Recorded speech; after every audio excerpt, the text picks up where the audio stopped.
Olá, meu nome é Antônio Cedrin, médico emergencista, fundador da empresa Medicina de Emergência Montes Claros e um dos criadores do curso Regularte, né, junto com outras cabeças pensantes que estão hoje aqui conosco nesse primeiro podcast do curso Regularte para discutirmos e trazermos temas importantes até os senhores. Hoje conosco está a Daiane, que irá se apresentar, e Caio Nogueira. Olá, meu nome é Daiane, sou enfermeira, já estou aí no APH há 17 anos, né, a gente pode falar a idade? Desde o início aí tá eu e Cedrin, depois chegou o Caio, né? E agora também a gente está há 6 anos no Aeromédico, estou junto com o Cedrin, e aí a gente tá nessa caminhada aí de levar, na verdade, informação para as pessoas, né? De modo que a gente possa ajudá-las no seu cotidiano da sua vida a ter segurança, né, no seu trabalho, para que possa desempenhar com louvor as suas atividades. A gente sempre brinca, né? Então, como o Cedrinho mesmo disse, ele foi o idealizador desse curso. Eu acho nada melhor do que ele, porque já tem essa vivência e essa experiência. É uma coisa que a gente sempre conversa de não fazer um curso onde a gente não tem a vivência nem a experiência disso. E os dois aqui, Caio também é médico emergencista, tem a experiência e a vivência desse mundo do APH, desse mundo da regulação médica. Então, ser um regulador médico vai além de só atender o telefone, né? É um momento ali que vocês têm que ter ali a empatia, né? E aprender a ouvir a intuição de vocês com relação ao que, de fato, além da técnica, né? E do conhecimento que vocês têm que aprender a desenvolver essa habilidade de escutar, que eu acho que é o mais difícil de tudo isso. E aí, vou passar a palavra para o meu amigo Caio. Excelente, Dai. Obrigado. Satisfação enorme, Cedrinho, estar aqui hoje. Meu nome é Caio Nogueira, sou médico com residência em medicina de emergência e estou aqui do lado de pessoas que me apresentaram o atendimento pré-hospitalar, tanto a regulação como o treinamento para trabalhar nesse ambiente inóspito, desafiador, mas que sempre me encantou. Eu, como muitos logo que formei, fui trabalhar no pré-hospitalar e sentia que sempre faltava algo, faltava uma formação específica para fazer aquilo. Eu nunca vi a emergência, seja no pré-hospitalar, seja na porta, como um bico. Eu sempre fui muito apaixonado pela estabilização do paciente grave ou para conseguir chegar ajuda a quem precisa. E foi quando nasceu o interesse em ir fazer residência, e voltei agora para Montes Claros, onde estou trabalhando com realmente quem me ensinou a trabalhar nisso e está sendo um prazer enorme fazer parte da Regularte como instrutor nesse momento. Muito obrigado aí, Cedrinho e Daiane. Bem-vindo aí vocês e vamos discutir um pouquinho aí sobre o Regularte, o curso de regulação médica das urgências. Então vamos começar a falar um pouquinho primeiro sobre os objetivos do curso, né? Então, aos nossos ouvintes, o curso foi criado e desenvolvido baseado na carência, né? E na vivência que nós temos, que todos nós temos com regulação médica e na identificação dos problemas existentes, né? Com base nesses problemas, nós estamos aqui para propor soluções, para melhorar processos de regulação e criar uma linearidade de pensamento entre os reguladores, né? Para que todos possam regular de maneira uniforme casos semelhantes. Tá? Lógico que cada caso tem sua individualidade. E para isso nós vamos começar aí, Caio, perguntando, eu queria saber de você, inicialmente, o seguinte. Você acabou de formar, né, e estende-se aí a enfermagem também. Existe algum preparo na medicina e na enfermagem, alguma formação específica? É falado durante a sua graduação ou durante a sua especialização sobre regulação médica? Olha, eu gosto muito de falar com os acadêmicos e residentes no qual passam comigo nos plantões, que tem duas coisas que eu acho que é uma falta enorme na graduação, que é medicina baseada em evidências, aprender a ter conhecimento não por orelhada, vi fulano fazendo assim, mas aprender a ter discernimento do que realmente é benéfico ou não ao paciente, e legislação. muito antes do que aprender a entubar, passar central, fazer uma RCP bem feita, que claro, tem que saber fazer. Eu acho que é uma falta muito grande da graduação, que é ter pensamento crítico para receber informações e legislação. Porque a grande maioria dos profissionais que são formados, seja enfermagem ou medicina, vão trabalhar no interior atualmente. E aí esse profissional é colocado numa cidade satélite, vamos dizer assim, sem saber para onde mandar, como mandar, e muito menos sem entender como é que funciona a grade no qual está inserido. Então, se eu fosse apostar numa formação para trabalhar em porta como recém-formado, eu apostaria muito em medicina baseada em evidência e legislação da regulação das urgências. Porque, como você mesmo gosta de falar, né, Cedrinho?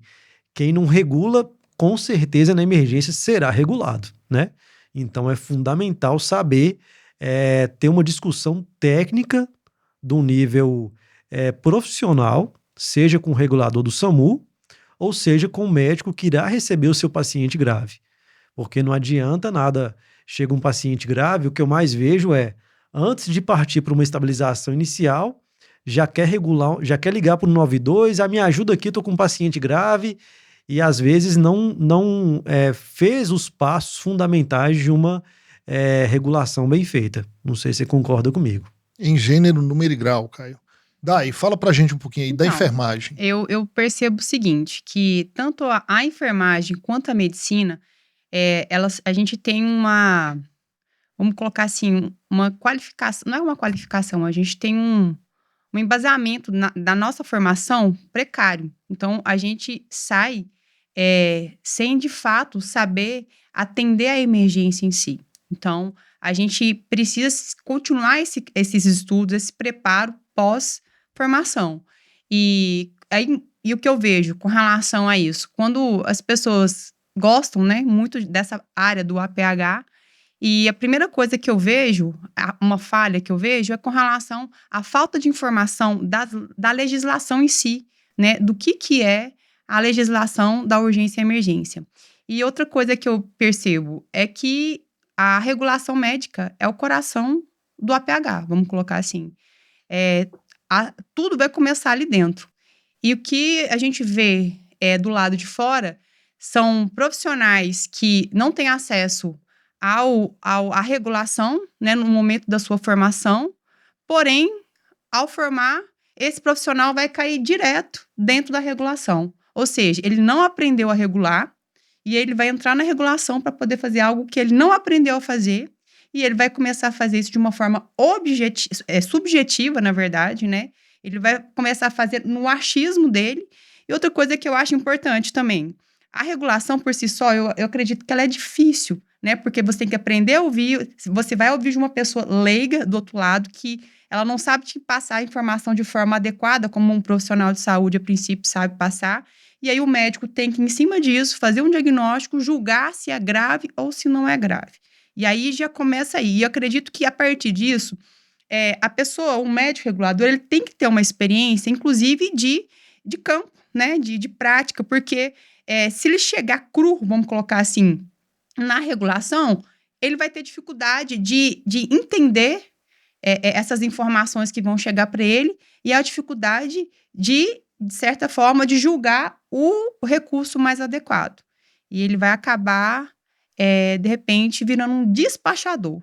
E o pior de tudo é que aí os próximos colegas vão chegar com o mesmo caminho, sem uma formação adequada, e aí esse que aprendeu de forma no achismo vai passar a informação e essa informação vai se propagar. Então, assim, uma das coisas, né, que a gente que o Cedrinho percebe isso na prática do dia a dia, porque você vivencia a regulação muito mais até do que eu, mas, assim, essa falta mesmo de capacitação, né, e dentro da regulação médica para poder atender as emergências. E isso, no final das contas, vai estourar nos profissionais da rua, porque vai ser encaminhado para situações que não são necessárias, vai empenhar um recurso sem necessidade e eu acredito que é isso.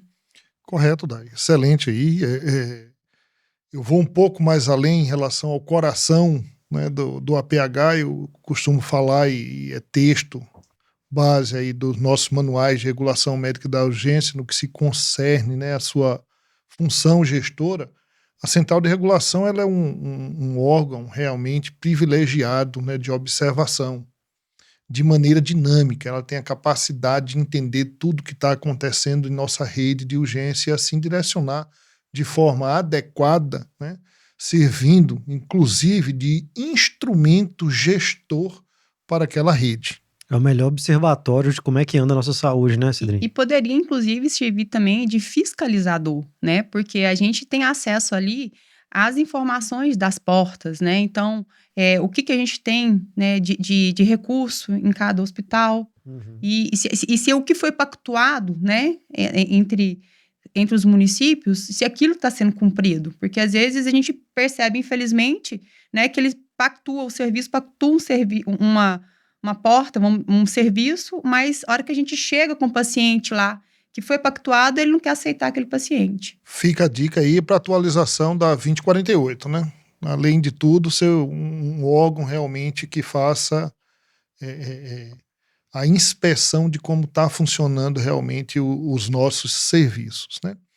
Bem, partindo aí para prática realmente e para regulação médica, vamos entrar e falar um pouquinho aqui das fases, né, de regulação médica, né, no que concerne a regulação médica, para que os nossos ouvintes eles possam entender realmente o que acontece nos processos de regulação médica. As centrais de regulação médica elas recebem os telefonemas oriundos dos numerais aí da urgência e a ligação inicialmente cai com o TARM, que é um técnico auxiliar de regulação médica, que tem como um tempo meta, né, de 1 minuto para, primeiro, colher uma queixa genérica, saber quem está falando do outro lado, colher o endereço de forma precisa para quando for realizar envio de unidades, elas possam chegar aos usuários, né, com pontos de referência. Em seguida, isso é passado, né, o telefonema é passado para o médico regulador, para o enfermeiro regulador, se a central já tiver a figura do enfermeiro regulador, e é coletado informações. E o adequado é que se tenha também como um tempo meta, não que esse tempo tenha que durar de regulação apenas 1 minuto, mas um tempo meta para decisão gestora de até 1 minuto, para que o regulador decida se vai ser feito, realizar de empenho, qual tipo de empenho, ou se cabe uma orientação ao usuário do sistema. Em seguida, isso daí vai adiante ao controlador de frota, ao nosso raio operador, e despacha-se e empenha-se unidades para atendimento. Com base na experiência de vocês, Caio e Daiane, como é que vocês veem assim o acesso hoje à educação da população e o que pode ser trabalhado em prol da melhoria dos processos de regulação médica? E vou fazer uma provocação um pouco maior, né? A população nossa, em si, ela não tem uma formação adequada voltada para a área de saúde. Uhum. Então, muitas vezes é até admissível que a população se comporte, às vezes, de maneira ríspida, por não entender sobre os processos. Como que é receber uma ligação e uma solicitação de um atendimento de um colega médico? Comparar o usuário comum, né, a um colega médico solicitando esse atendimento. Como que vocês encaram isso aí? Como que vocês vivenciam isso aí na prática? A Olha, princípio era para ser mais fácil, né? Era para ser mais fácil quando você está lidando com alguém mais por dentro das emergências, mas se for para falar assim, qual que é mais difícil? O difícil, eu acho que na regulação médica é negar a ambulância, né? Porque mandar, acho que é muito fácil. Você não gasta ali segundos para, não, tá, vai só aguardar a ambulância, senhor. Para ter respaldo técnico com responsabilidade também para falar, ó, não tem indicação, aí é mais difícil. Se for para falar assim, qual que eu acho mais difícil? Negar uma ambulância tecnicamente embasado para um solicitante leigo, uma regulação primária, ou para uma regulação secundária, uma transferência, eu acho que sem dúvida para um colega médico, sabe? Porque, como eu falei, o colega médico está ali num pronto-socorro, onde ele não conhece a grade, não conhece o que é uma vaga zero. Ele foi inserido ali para trabalhar sem ter sentado com o gestor para ter um treinamento. E a hora que chega um paciente grave, aí que a coisa fica mais borrado ainda, né? O colega pensa em transferir esse paciente para onde tem mais recurso. Às vezes, o que o paciente precisa naquele momento está ali à prontidão. Então, atualmente, eu acho que gasta-se mais tempo discutindo o caso e, às vezes, até ajudando na conduta para negar essa ambulância, pelo menos inicialmente, para um colega médico. Eu acho que eu, pelo menos, tenho uma forma de lidar que eu tento o máximo possível realmente estar num papel ali, não só de regulador, mas também de colega. Eu já trabalhei muito em interior com baixo recurso e eu sei o que o colega passa. Eu, no máximo, quem me conhece aí sabe, o máximo que eu posso, eu tento instruir no caso, dar sugestões, claro que sempre oferecendo. O senhor aceita uma sugestão sobre o caso? O que a gente pode fazer diferente? Mas para negar a ambulância, sem dúvida, é mais difícil para o colega médico, que ele quer ao máximo ali, muitas vezes, despachar o paciente. O que você acha, Dai? Você já teve que chegar em hospital e fazer tudo ali que não foi feito? Não, com certeza, isso acontece frequentemente, né? O PH-TLS fala que o paciente de politrauma, ele é como se fosse um jogo de equipe, né? Então, o paciente ele vai ganhar quando todas as equipes conseguirem trabalhar de forma unida e conjunta, né? Então, a partir da hora que...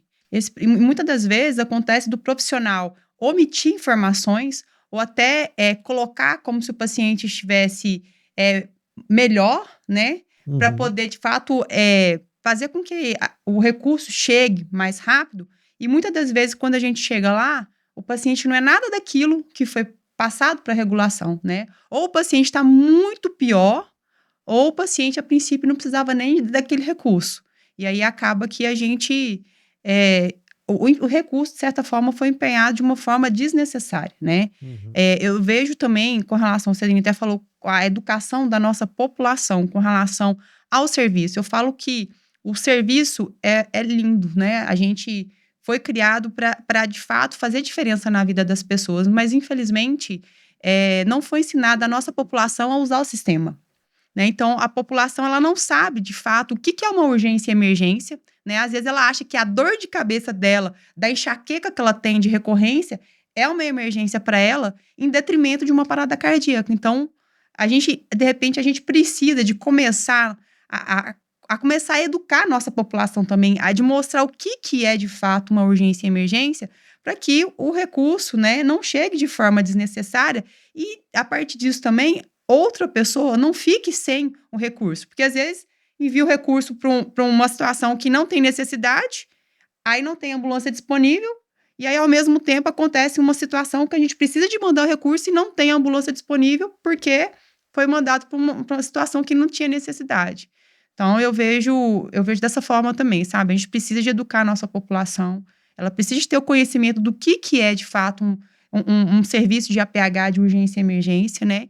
E a gente precisa que os médicos, né, a equipe médica, vamos colocar até os enfermeiros também, que estão ali na porta, que solicitam, às vezes, uma ajuda, que converse de forma, como diz, de tate a tate mesmo. Olha, eu tô com dificuldade disso, o que eu posso fazer? Você pode me ajudar? Porque, às vezes, uma simples orientação que o médico regulador tá ali do outro lado pode passar para o médico que tá do outro lado, resolve o problema do paciente, né? Então, assim, eu acho que essa conversa que precisa de acontecer, sabe? E essa troca de conhecimento, né? E é o que eu acho falho, às vezes. Ok. E então deixa eu progredir aqui um pouco e aproveitar a experiência, a vivência de todos os senhores aqui e tocar num assunto delicado, né? Que é uma das perguntas frequentes que a gente recebe aí dos nossos ouvintes e vamos esclarecê-los também, né? Caio, você passou a trabalhar no APH, né? Adentrou ao APH e começou a trabalhar no APH. Qual foi o treinamento que você teve para se tornar um regulador médico? como que você avalia o treinamento, a capacitação que você teve e o que você, mais importante, o que você enxerga de possibilidades de melhorias em relação à capacitação de novos profissionais que adentram as centrais de regulações? Olha, Cedrinho, pergunta interessante, porque eu já trabalhei em vários serviços pré-hospitalar, também fiz estágios em serviços fora de Minas Gerais também, e eu sempre tive essa dúvida mesmo. Qual é o treinamento básico, vamos dizer assim, para regulação?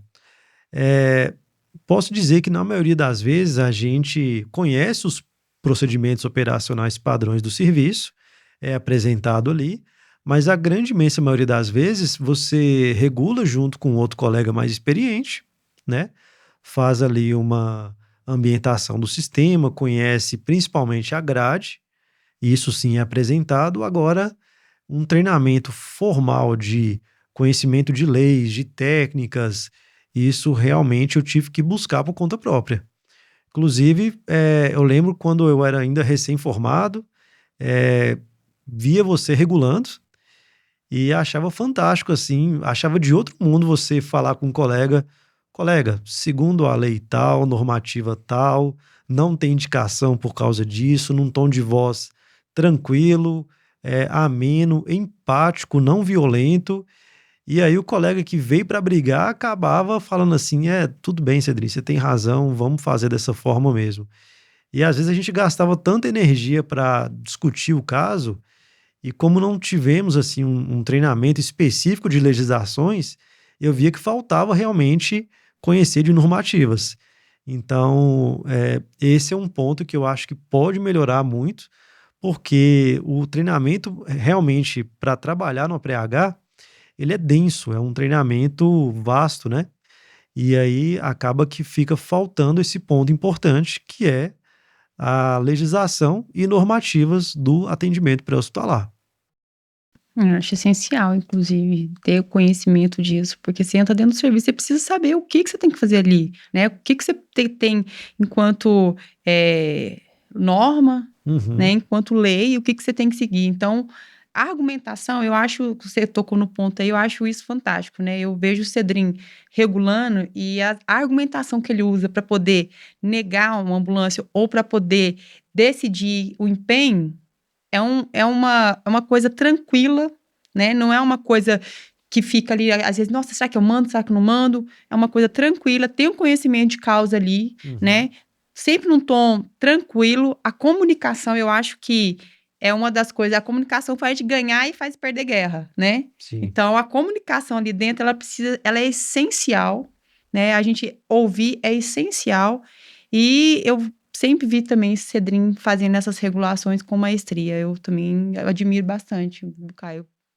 Só complementando, eu acho que é o seguinte, né? Nós vivemos em polos, em serviços e vivenciamos, tivemos oportunidades de trabalhar em outros serviços. Eu cheguei a coordenar outros serviços, pude trabalhar em outros SAMUs e realmente é isso daí, cara, é a realidade, né? O colega médico que adentra o serviço, ele adentra, conhece os POPs, mas não tem um treinamento específico voltado para regulação. E é isso que o Regulart vem oferecer e ofertar à nossa população, e diga-se de passagem, né?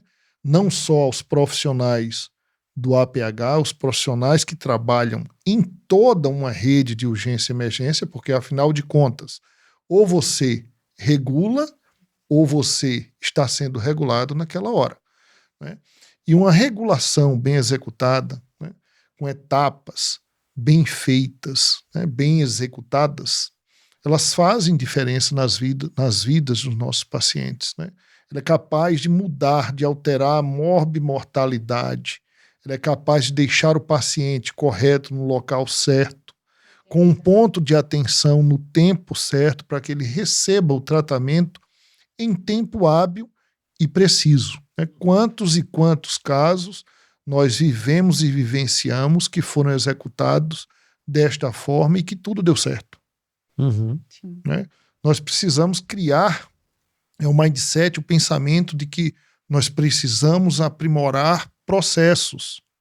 Não tem nada bom, né, que não possa melhorar. não tem nada melhor que não possa se tornar excelente. Eu parto disso, o princípio, todo dia na minha vida sendo feito dessa forma. E os processos de regulação eles não podem ser diferentes, né? Eles têm que ser encarados como fragilidades momentâneas, mas que nós temos um oceano grande, né, a nadar, a remar e a melhorar, em prol dos nossos pacientes. Eu vejo também, Cedrinho, com relação, assim, a gente tem a figura do médico dentro da central de regulação, exatamente por já ter um conhecimento, né, maior para poder regular e chegar num diagnóstico e empenhar as ambulâncias. E acontece assim, se for para só despachar ambulância, não precisa do médico. É muito mais barato para o serviço, né, contratar despachadores. Ligou, aqui, tô vomitando, manda ambulância. Ah, tô com dor no peito, manda ambulância. Então, assim, o médico, a figura do médico tá ali exatamente para poder julgar. Isso daqui é grave, isso daqui é menos grave, né? Isso daqui precisa de um atendimento imediato, isso daqui pode esperar. Ou isso daqui não precisa de atendimento Com do certeza. SAMU. Esse é um ponto muito interessante, Dai, porque casa muito com o que é medicina de emergência. Na faculdade, como é que a gente aprende a atender um paciente, né, Cedrinho? Qual que é a história aí, dona Daiane? O que você está sentindo? Aí vai uma anamnese para ter uma hipótese diagnóstica, aí você pede exames, corrobora a sua hipótese. Dá para fazer isso por ligação em menos de 1 minuto? Então, como é que a medicina de emergência pensa? Eu não foco em estabelecer se você está com uma pancreatite ou uma cólica biliar. O meu foco tem gravidade nessa situação? É um abdômen agudo? E isso casa muito com o modelo de regulação médica. Exatamente. Eu tenho que determinar se aquele caso ali, a ambulância vai ser decisiva em manter a vida desse paciente, ou é um paciente que não precisa necessariamente de um transporte de emergência, de um veículo de emergência, né? Ele precisa mais de um transporte. Então, assim, a mentalidade do raciocínio da medicina de emergência, eu acho que casa muito com o modelo de regulação, sabe? Que a gente está sempre pensando em scores de probabilidade. Qual é a probabilidade desse paciente com dor torácica estar infartado com uma dissecção?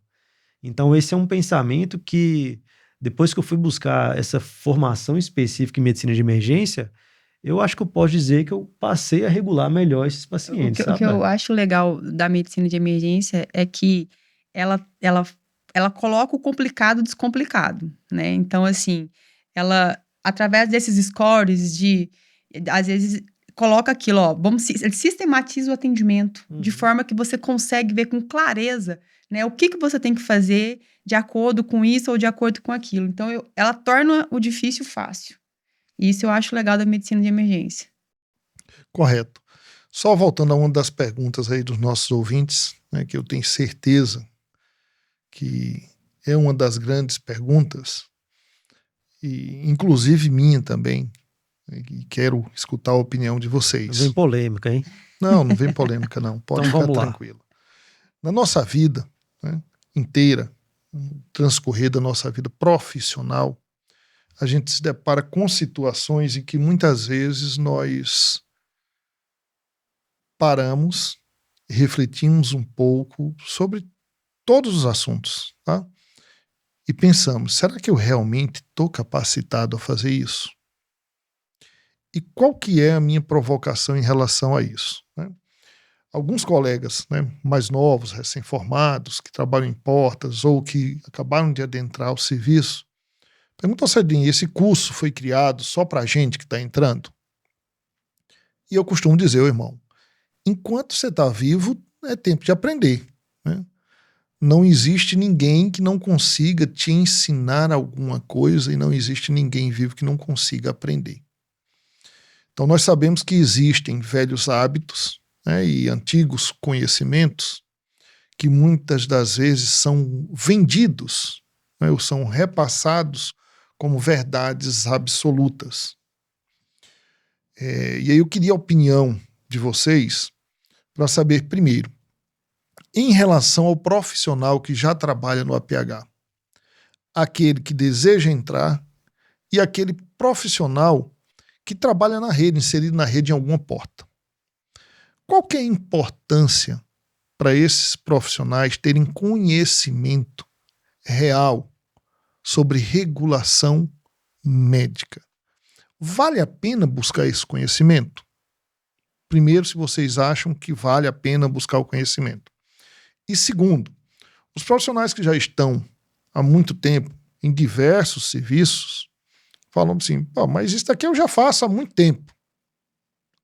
Vocês acham que cabe, né, um modelo de educação, um modelo de treinamento como o Regularte para aperfeiçoar, ou já está bom do jeito que está na realidade? Fala aí, Caio. Olha, eu vou responder com um ensinamento que o senhor me passou antes de eu fazer a residência.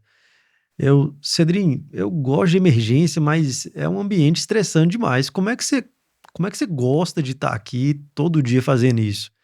Aí você me falou da seguinte forma: irmão, são poucos lugares onde a gente tem a capacidade de trabalhar em que você termina o dia falando assim, tudo que eu podia fazer por esse paciente foi feito. Faltou talvez buscar mais aquilo, trazer isso, tentar isso. Não. O que eu podia, o que estava ao meu alcance, eu busquei e fiz por esse paciente. Eu acho que é isso aí que responde a primeira pergunta. Vale a pena capacitar para conhecer regulação. É uma coisa que, indiretamente, você vai se diferenciar, você passa a se tornar referência ali num plantão com colegas que estão regulando, correto? Você vai entender melhor como que você pode fazer o melhor por aquele paciente e até mesmo para gerir seu plantão. Eu acho que emergência, Cedrinho, é muito gestão. Uma coisa que a gente negligencia às vezes, a gente quer estar ali na linha de frente, né? Com procedimentos, aquela coisa ali meio minissérie, Grey's Anatomy, coisas emocionantes, e esquece da gestão. Eu acho que regulação e gestão tem tudo a ver. Quem faz uma gestão bem feita do seu plantão, seja na regulação, seja na emergência, tem um dia mais tranquilo e fez o melhor que pôde por esses pacientes. Então, assim, eu queria ter investido melhor em treinamento de legislações, de técnicas de comunicação, em um curso como o Regularte, antes, mais cedo na minha carreira. Eu acho que faz um diferencial enorme, até mesmo para ter a certeza que você fez tudo que pôde por quem precisou de você. Eu falo que conhecimento não ocupa lugar no espaço. E quando a gente pensa que a gente já sabe de tudo, a gente começa já a ficar para trás. A gente já começa a desconstruir aquilo que a gente construiu.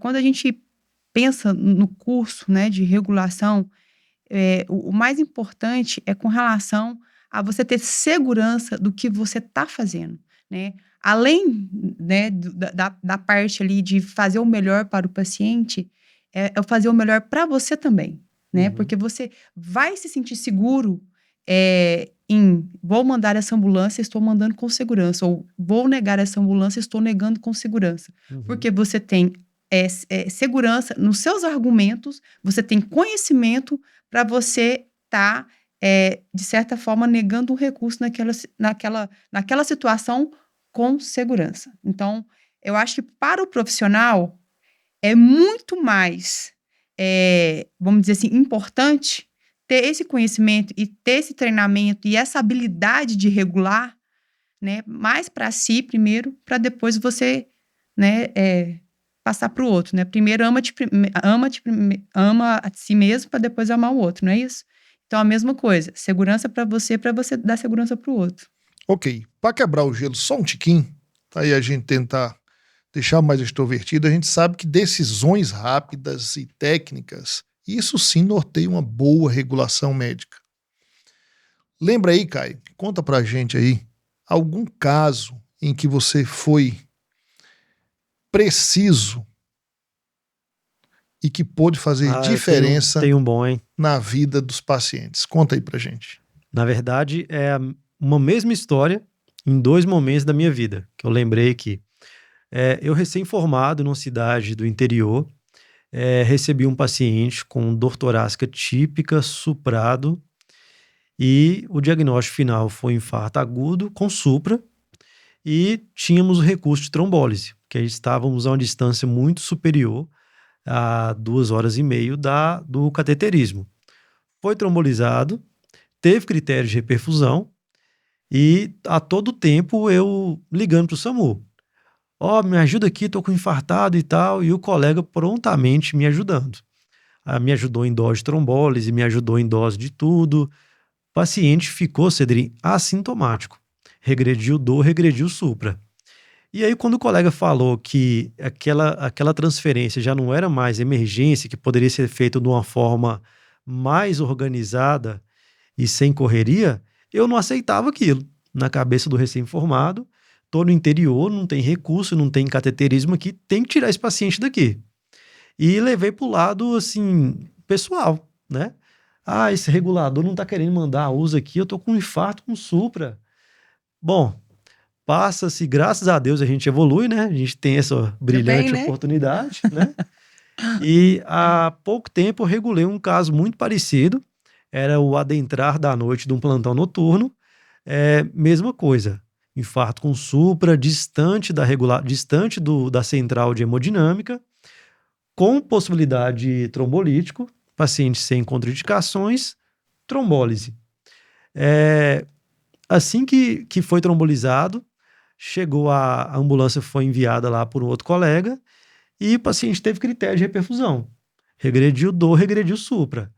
Aí o excelente colega, deu tudo certo, graças a Deus.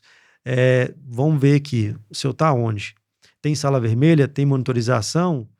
Tem plantão aí? Tem ventilador se esse paciente complicar? Tem telefone que pega aí qualquer hora? Beleza, colega. Amanhã cedo a gente vai programar a transferência do paciente. E ele virou o bicho, né? Ficou nervoso. Não, mas como assim? Você me trapaceou. Você fez isso tudo para não tirar o paciente daqui. Eu quero a transferência.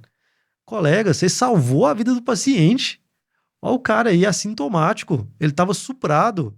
Mortalidade 90%, sem fazer nada. Agora o paciente está aí assintomático. Eu não estou falando que não vamos transferir. Mas essa transferência agora, eu não preciso pôr uma equipe na BR de madrugada, porque ele não vai ser cateterizado agora de madrugada. Vamos fazer isso de forma melhor programada, de dia.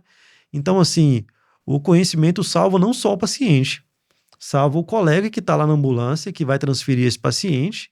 E essa negativa foi um caso que me marcou. Acho que você estava até no plantão comigo no dia. Correto, sou Confirma?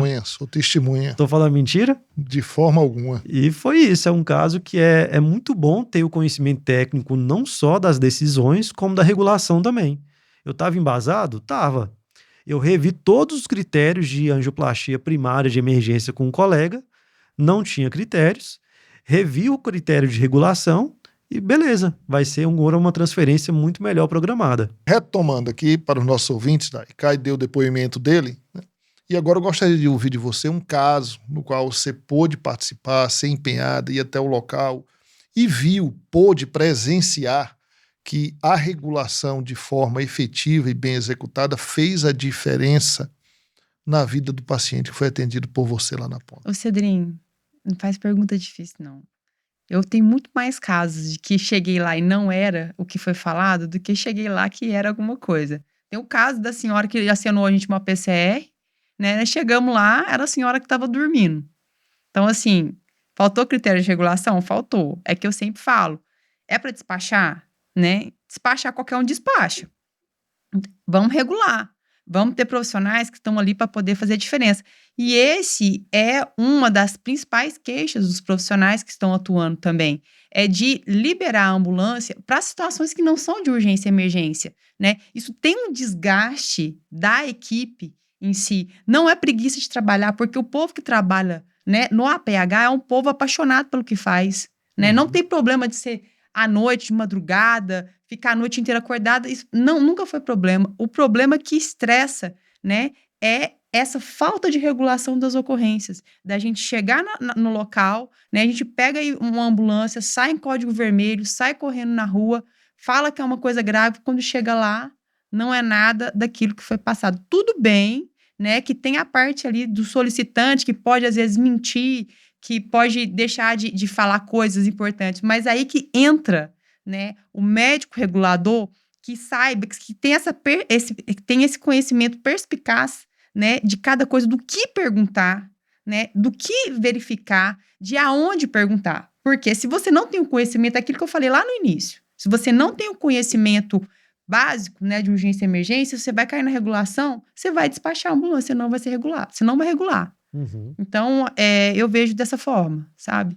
Ok, então, para encerrar esse primeiro episódio nosso aqui, né, vamos encerrar com o convite aos nossos ouvintes, né, agradecendo aí a Dai e a Caio, e convidar todos os senhores no dia 27 e 28 de setembro do curso Regularte, que acontecerá aqui em Montes Claros. Aguardamos todos os senhores lá.